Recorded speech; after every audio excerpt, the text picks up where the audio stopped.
Man, all right. Well, today just let me touch on something real quick about the Christmas story that I didn't get to because I had somebody ask me last week how you actually know that this time frame fits, and it's another evidence is the death of Herod.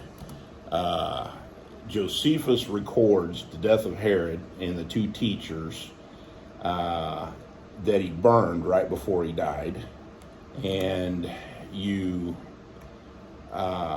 also records the lunar eclipse that happened that night, and he says that Herod died right after that. And here is the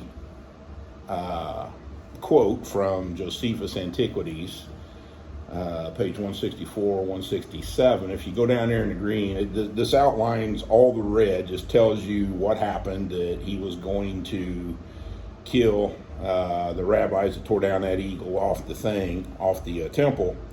And the last sentence here, but Herod deprived this Matthias of the high priesthood and burned alive the other Matthias who raised the sedition.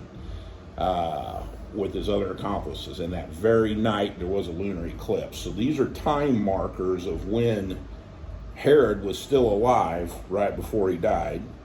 And we know that when you go to Nassau, this lunar eclipse happened on January 10th. Now that says 0, there's no year 0, and the Nassau website on the bottom of this particular page says that if it's 0, anything BC, you got to add a year. So this is 1 BC, January 10th is when this eclipse happened.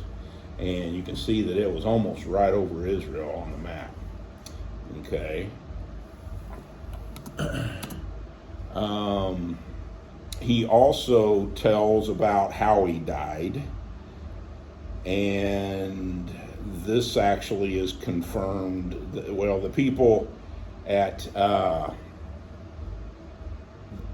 Veterans Administration here on the bottom with newwise.com article says that he probably died from chronic kidney disease complicated with forerunners gangrene. So that's based on the evidences of what Josephus was given. And if you notice here, it says that Herod, having survived the slaughter of his son 5 days, died, having reigned 34 years since he had caused Antigonus to be slain, and obtained his kingdom, but 37 years since he had been made king by Romans. You remember when I was talking about when King Phrantes came down in 40 BC, he went to Rome and then came back, and 3 years later pushed him back.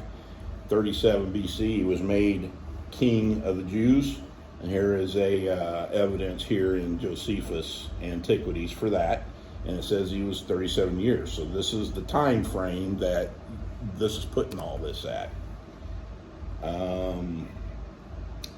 The people that want to say that he was born in like 5 or 6 BC, when you go to 4 or 5 BC, there was a Passover on April 6th. So this doesn't fit the January 10th, 1 BC time frame, because it says he died shortly before, in between the lunar eclipse and Passover.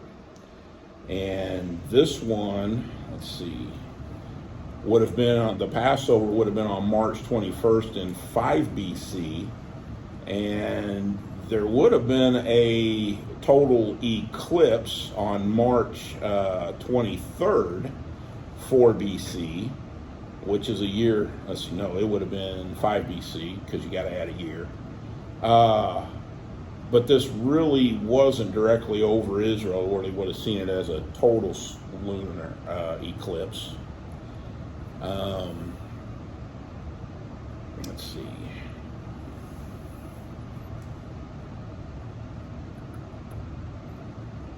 And this one that we're talking about, March 23rd, you would have had a year time frame for Herod to die. And Josephus said that it was in between. So it wouldn't have been a year later. So that one doesn't fit. And then you have another one on April 10th.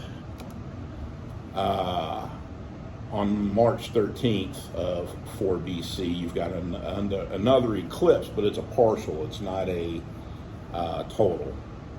So these ones in 4 and 5 BC, in my opinion, doesn't fit, along with Josephus's recording that he died in between the lunar eclipse and Passover. The only one that fits, in my opinion, is the lunar eclipse that happened January 10th, 1 BC, and Herod died shortly after that. His procession would have taken days. Some people say 30 days, but he would have been down in Jericho, so he would have had to carry it all the way up to Jerusalem and then down across from Bethlehem to the Herodium. That's where he was buried. And his procession, would have took days for that to happen, I believe.